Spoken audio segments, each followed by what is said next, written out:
Welcome to the content presentation for Unit 2 for Music, Dance and Drama. The subject code for this subject is MDD12, MD12 and SSMD12.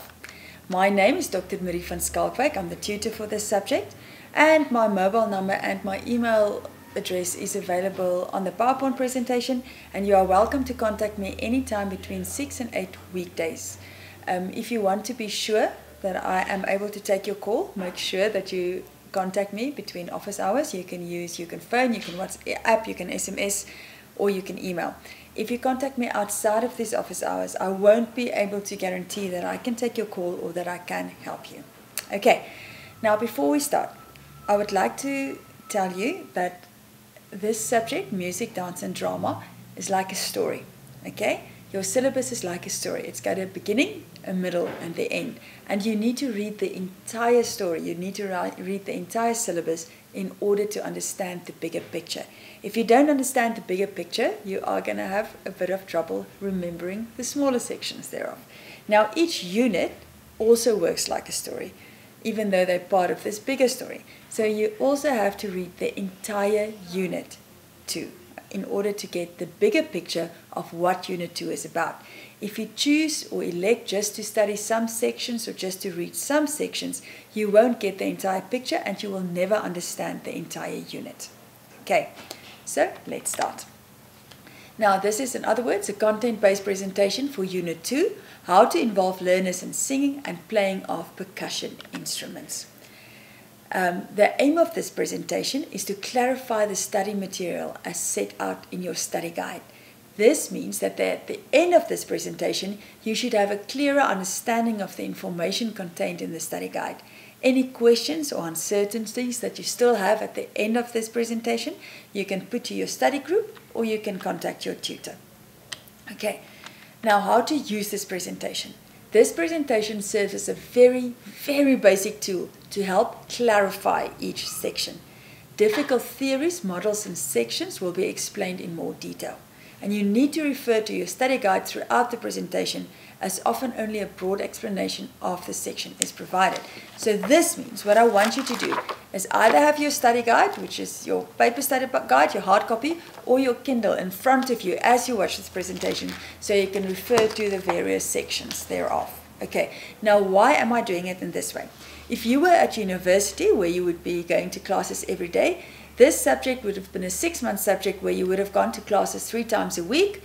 You would have had the explanations given to you. You would have had the opportunity to practically do everything, to explore and to investigate. However, unfortunately, distance learning education does not work that way. It puts all the onus for understanding and doing all of these difficult things on the student. And there's not enough time in order to present this unit or this subject as it would have been presented at the university where you go to daily classes. Okay, so what I am thus trying to aim with this presentation is for each and every section in the unit. If it's a straightforward section that you will be able to understand easily, then I just give you a broad generalization of what that section is about. That means I give you the bigger picture or the big picture of the section, and then you have to go fill in the details. If it's something that's really difficult or something that I know students have a lot of trouble with, then I will explain it into more detail. Now, I want to make it very clear that this presentation, under no circumstances, surpasses or takes the place of the exam presentation. This presentation does not tell you what to study for the exam. This presentation just makes the information clearer. In other words, it wants to help you to understand the unit better. So do not only study what's in this presentation. Also, don't make the mistake of only in each section studying the broad generalization which I give. Once again, I'm reiterating, I'm just giving you the bigger picture in some sections so that you can go fill in the detail. Okay, now let's start with Unit 2. What is this unit about? Now, Unit 2 investigates the importance and definition of music theory. Okay, so why is it important to study music theory? What does music theory mean? It aims to provide information on how to interest learners in melodious activities through playing and making percussion instruments, singing, using different techniques and materials. In other words, it tells you how to involve the students in your music classes, and then it gives you various methods that you can use to involve them, whether this is making instruments, playing instruments, singing, all of these things. Now lastly, it discusses the positive and the negative effects of listening to music, including noise pollution. Okay, are you ready? Then we can start. Now, this unit has 11 learning outcomes, or 11 things that you should be able to do once you have finished with this unit. Okay, now they are: explain and or define music theory elements such as harmony, rhythm, and tempo. Explain and demonstrate how to involve learners in melodious activities through using various materials and techniques, example, music appreciation or singing in a group. Number 3, conduct a learner group singing various songs, including the national anthem. Number 4, you have to be able to select and record suitable music over a period of time. Number 5, you have to be able to explain and demonstrate how to involve learners in doing body percussion. Number 6, you have to identify suitable music and natural, and be able to differentiate between natural and fabricated percussion instruments. Number 7, you have to be able to explain and demonstrate how to involve learners in playing self-made percussion instruments and how they play them, keeping rhythm and tempo. Remember, that's one of the first things that you have to do. Number 8, you have to create your own musical instruments. Number 9, you have to be able to explain how you are going to teach a song to young children. Number 10, you have to be able to discuss the positive and negative effects of listening to music. And number 11, you have to explain why loud noise in urban areas are seen as noise pollution. Okay, so now we're going to start to the content or the information of your unit. Now section 1, 2.1 is entitled What is Music Theory? And this entire section aims to explain, or what this entire section is telling you, is that music theory is the language of music. Okay? So you can use music theory to write music, to communicate, all of these things. But apart from only using music theory to write music, music theory also provides guidelines on how to create and how to make music. Okay? Music theory aims to explain what rhythm is. This is when and for how long musical events happen. It aims to explain harmony, how notes are combined, and melody, groups of notes that are playing one after the other. So this is the broad term of what music theory aims to do. You can look at your study guide and now you can fill in all the details. Now, it also has a section entitled Octaves, okay? Now, this section deals with how notes are divided originally into groups of 8, which is an oct, which means 8, and this would be na na na na na na na na. That would be a section of 8 notes. Okay. Nowadays we don't see this, or nowadays an octave isn't seen as 8 notes anymore. It's seen as 12 notes because these days we also include the flats and the moles of each note. Okay, it then goes on to explain to you what is meant by soprano, tenor, and bass in singing voices. Make sure that you understand the finer details of what these singing voices are. Then it also tells you about the tonic so fa notation system. This is do, re, mi, fa, sol, la, ti, do. Okay, and this can be used to write music instead of using what you know as sheet music, with using the staves, that's the lines, the clefs, and the notes, and all the music notation that we know sheet music to look like. So this means that you can use do, re, mi, fa, sol, la, ti, do, and just write the do, the re, the mi, or whatever underneath the words, and then you know what to sing. Now, this is not a method that's widely used today anymore, but it gives you more information on that in your study guide. Now, the easiest way, of course, that all of us know about the tonic so fa notation system is a song that's in the Sound of Music, which they tell you about in your study guide, but the song that we all know goes like this, and I'm just going to sing a small section so that you can get the idea, which is that start at the very beginning, a very good place to start. When you count, you begin with 1, 2, 3. When we sing, we begin with do, re, mi, and then it goes to do, a deer, a female deer. So it's that song, and that is the best explanation of the so far notation system that you would probably be able to find. We're going on to the genres of music. Now, genre just means type or category or sort or kind of something. So a genre of music is, in other words, a type of music or category of music or a sort of music or kind of music. Like, for example, hip-hop is a genre of music. Okay? Now, one genre, like, for example, music, can consist of many subgenres, like, for example, hip-hop, rap, classical music, R&B. Okay, so this means that hip-hop is, in other words, a subgenre of the music genre. Now, each genre and subgenre also has its own set of characteristics. Example, these are things that the music has to have in order for it to be part of that genre. So hip-hop, the hip-hop genre, are characterized by stylized rhythmic music that commonly accompanies rapping. Okay, that's a very basic explanation, by the way, of the characteristics of hip-hop. You can go into it quite a lot more. But that's just to give you an example of how music genre works. We're moving on to section 2.2, how to involve learners in melodious activities. Now, melodious activities is any kind of action or anything that you do that involves music. And this entire section deals with how you interest or involve or include learners in all the various different music activities that you can do in class. I'm going to explain quite a lot of these music activities because students struggle to differentiate between them. Now, number one is how to teach learners the value of music. In order to teach learners the value of music, there's a 4-step method. You start with basic concept mastery. This means that you have to master the basic principles, ideas, or music theory of music. You then introduce learners to a variety of music styles.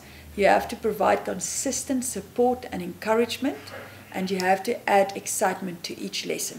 Now, in your study guide, each one of these steps are explained and described and illustrated with examples. Make sure that you know the explanation for each step, okay? And that you are able to expand on this. So once again, these 4 steps are how to teach learners the value of music. Examples of activities that add to excitement to lessons are percussion circles, rain sticks, attend a concert, move to music, and tell a story with music. Once again, the expansion and the illustration of all these games and activities that you can use to add excitement to lessons are described in your study guide.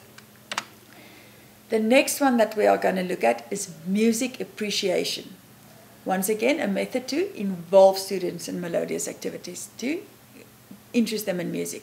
Now, a very simple explanation of what music appreciation is that it is a course designed to increase your enjoyment of music by improving your listening skills, your music knowledge, and introducing you to new music styles and forms. This course is traditionally taught to learners with no or little knowledge of music theory or structure and generally provides very basic information. Now, this course can be in music generally, or it can be in classical music, or it can be in hip-hop music. The possibilities are endless. So make sure that you know what music appreciation, or I hope that you understand what music appreciation is, and you can read in your study guide the finer details thereof. Now we're going to move on to a section that is called How to Teach Learners to Sing in a Group. Now, in order to how to teach learners to sing in a group, there's a 7-step method that you follow. This 7-step method is you have to sing the whole song through once and invite those who already know the song to sing with you. Number 2, you're going to break the song down into parts.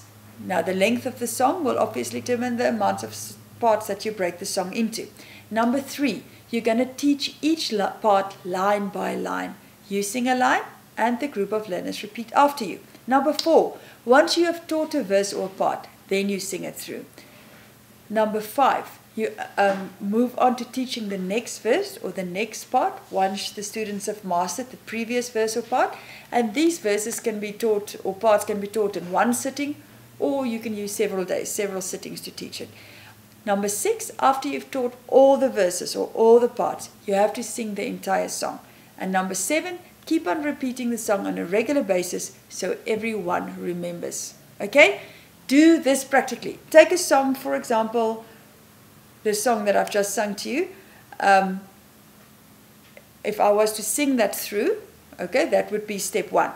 Then I would break the song into parts. Okay? It's a long song, so I will break it down, for example, in 4 parts. So the first part will go, let's start at the very beginning. And I will require you to repeat after me. Let's start at the very beginning. Once I'm sure that you've got the tune and as well as the words, I will move on to the next section. A very good place to start. And you have to repeat again. And this process continues until I'm sure that you can sing, let's start at the very beginning. A very good place to start. That's the first part. Then I move on to the second part. Okay? I hope that is clear. And once you've taught all the parts, of course, then you sing it through and you repeat it on a regular basis so students remember. Now we're moving on to how to teach rhythm and tempo. Now, what this entire section is basically telling you, that most children, since they're very small, have this innate ability and inborn tendency to do this. They bang on things as they speak, they bang on things as they sing. And you can use this through various activities to actually teach them about rhythm and teach them about tempo. Now the advantages, as put out in your book, with teaching students rhythm and tempo, is also with regards to helping them to read as well as to mathematical development. So teaching rhythm and tempo is a very important part of teaching music to children. Now, you can teach rhythm and tempo through activities such as performing a song together, singing, let's start at the very beginning, a very good place to start, having them tap along. Or playing to recorded music. In other words, you play a CD and they tap along on the rhythm and the tempo. By imitation, by imitating you, by playing instruments. All of these activities you can use to teach rhythm and tempo. Now, rhythm is, in other words, the pattern of the music, and tempo is the speed of the music. And it will do you well to remember that rhythm consists of both beats and rests. And the rest, or the silences, of course, forms part of the tempo. Okay, we're moving on to Unit 2.3, how to teach learners to sing various songs relevant to pre-primary or the senior primary setting. Now, how to teach learners vocal techniques without damaging vocal cords is a 10-step process, which is, of course, once again illustrated and expanded on in your study guide. I'm just going to go through the 10 steps. Number 1, you begin each lesson with simple stretches and posture exercises. Well, let me just explain a little bit on each step. A good posture, okay, will allow for a student's voice to come out better and all of these things. And this whole idea is that you don't want to damage vocal cords. Then they don't have to force if they've got the correct posture. You work on simple breathing techniques, okay? When you are breathing, for example, your tummy shouldn't go in and out, or your tummy should go in and out, your shoulders should go. This is not good breathing technique, because if you breathe through your shoulders, your lungs don't fill up enough. And you can't sing as long as, you can't sing as loudly. So the students need to have the correct breathing technique. Now you introduce the registers. This means the low and the high. And this sounds something like this. You allow students to do what I call exercises like this.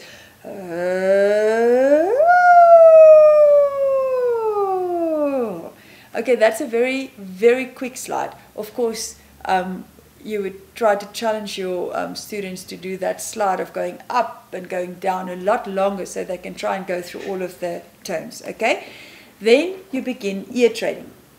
In other words, you play or you sing a note, ah, and they have to match that note, okay? And then you can go ha, and they have to match that note. So that is what is ear training. Then you can start to teach scales, okay? And you can start with basic 3 and 5 note scales. You can do the do, re, mi if you want to, do, re, mi, and students have to repeat after you, do, re, mi, fa, so, do, re, mi, fa, so. So that's how you teach scales. Then you move on to teaching intervals. Now, teaching intervals means the note doesn't follow onto one another. They don't follow onto next to one another, like la, la, la, la, la, la, la, la. But instead you're going ha, ha, ha, ha, ha, ha, ha. That's intervals, so there are notes missing, okay? Then you start working on vowels. In order, you have to also teach students how to pronounce the vowels correctly. You want an R to sound like an ah and not like an E or an O or E or O, because then nobody will understand what your students are singing. Then you are also, at step 8, you are going to work on focused tone and an open throat. This means that your students' tongue should be behind their teeth, their jaw should be a little bit relaxed, and their throat is open so that they can go ah, okay, which is the proper technique, okay?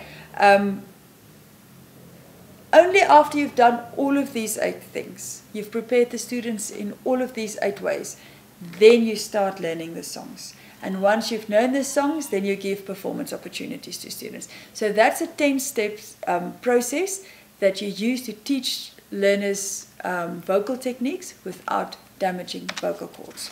Okay, we're moving on to section 2.4, suitable music for use in primary or senior primary setting. This is a very straightforward section, and this just gives you guidelines on how to select appropriate music for use in an educational setting. Unit 2.5 is how to involve students in body percussion. Now, percussion instruments produce sounds when it is hit or scraped or rubbed or shaken to create vibrations. And these techniques can also be applied to the human body. Maybe not the shaken bit, because I don't know, well, I don't know, maybe my head will make a noise, but I don't think if you shake somebody you're going to create a vibration. Okay, now traditionally the 4 main body percussion sounds are stamping your feet, patting either thigh, clapping your hands together, and clicking or snapping your fingers. There are also other body percussions that you can do, but these are the main ones. Now, the rest of this section actually lists the advantages of using body percussion in class, as well as giving you an example of a body orchestra. It's actually quite a lot of fun to do this body orchestra by yourself or with a class. So, yeah, try it out. It tells you to bounce your head, to honk your nose, you know, all of these things. Yeah, try it out, and I hope that you enjoy it. We're moving on to section 2.6, natural and fabricated instruments. Now, natural instruments are handmade instruments, like, for example, a rain stick or a shaker. And fabricated instruments are bought instruments, like, for example, a cowbell, not a cowboy, a cowbell or a triangle. Now, this entire section is very clear and it's very simple, and it used narrative descriptions and photos to explain the different instruments, natural instruments and fabricated instruments to you. We're then moving over to section 2.7, and this is how to involve learners in playing various self-made percussion instruments. This is once again a very straightforward section, because what it just tells you is it tells you how to teach learners to play different percussion instruments. Like, for example, it teaches them how to play a drum with stick, or it can also teach them how to play a drum without a stick. Now we're moving on to section 2.8, how to create homemade instruments. Now this section demonstrates how to make a drum, a paper plate shaker, and a jingle bell tambourine.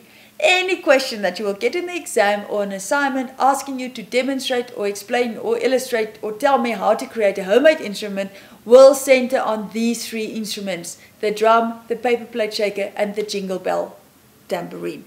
Now, there are pictures in your study guide, there are narrative descriptions in your study guide. It's very straightforward. Make sure you know how to do it. Section 2.9 is how to teach new songs, or how to teach new songs to young learners. Now, before students are able to learn or sing a new song, they need to know the melody or the tune. Okay, the song that I used at the beginning and that I used an example, let's start at the very beginning, a very good place to start, is very easy for me to sing. And it will be very easy for you to learn if you know the tune. But if you have to learn the tune and the words, we can't just use that process that we've discussed now. We have to use the entire different process in order to first teach the tune. Because if you don't know the tune, if you don't know the melody, you can't sing the song, you're just going to know the words. Now, in your study guide, there's a 5-step method that you follow in order to teach a new melody or tune. Okay? Every step is illustrated and fully explained in your study guide, so make sure you know how everything works. The steps are: you introduce songs as background music first, input comes before output, some songs need pre-teaching, some songs do not need pre-teaching. I made a mistake, it's actually 6 steps, using of visual aids, and that repetition is good. Those are the 6 steps that you need in order to introduce a new melody or new tune to students. I'm getting tongue-tied now. So make sure that you go through it in your study guide and you know the examples of how to do each step and why it is necessary to do each step. Then we're moving on to section 2.10, the positive and negative effects of listening to music. Now this section aims to explain to you the good things that happens when you listen to music and the bad things that happen when you listen to music. But now please keep in mind, this is not the same as why music is important to children's development that we've discussed earlier. This is a total different thing. This section is about the generalized good effect or the generalized bad effect music has on people of all ages. Now the positive effects of listening to music are that music improves concentration and attention. Music improves athletic performance. Music improves body movement and coordination. Music can be a fatigue fighter. Music improves productivity. Relaxing music induces sleep. And music reduces stress and aids relaxation. Okay, so that's the good things that can happen when you listen to music. However, there are also bad things that can happen if you listen to music, or the negative effects of listening to music. And these are that violent music has aggressive and hostile reactions in children, that music lyrics can manipulate a child's judgment psychologically, that children love to imitate adults, and that many music stars are not necessarily the best role models to copy, and then also that music lyrics are becoming increasingly explicit. Okay, so those are the explanations and the expansion and illustration, once again, are in your study guide. Make sure that you know them. Okay, now section 2.11, and I think this might actually be the last section of this unit, is how loud noise in urban areas are seen as noise pollution. Now, noise pollution is a displeasing or excessive noise that may disrupt the activity or balance of human or animal life. And this section then explains how noise pollution can harm or disrupt human life and the negative effect that noise pollution can have on somebody's lives. Okay, that's it, we're through. The learning activities are provided. The study guide provides you with learning activities at the start of each unit. After you've watched this presentation and you've read through your entire unit, I hope that you have a clearer understanding of what the entire unit is about. Then I would like you to go and to do the learning activities. Okay? Once you've done them, go to the back of your unit. All the feedback on learning activities or the answers are there. Check to see if the answers that you have given and the feedback on learning activities are the same. If they are not the same, it means that you've misunderstood something or missed something. Go back to that section in the unit and reread carefully, making sure that you know what's going on. If you still don't understand, or if there's still something that you've missed, either put it to your study group or you are welcome to contact me. I hope that this unit is a lot clearer to you now. Thank you.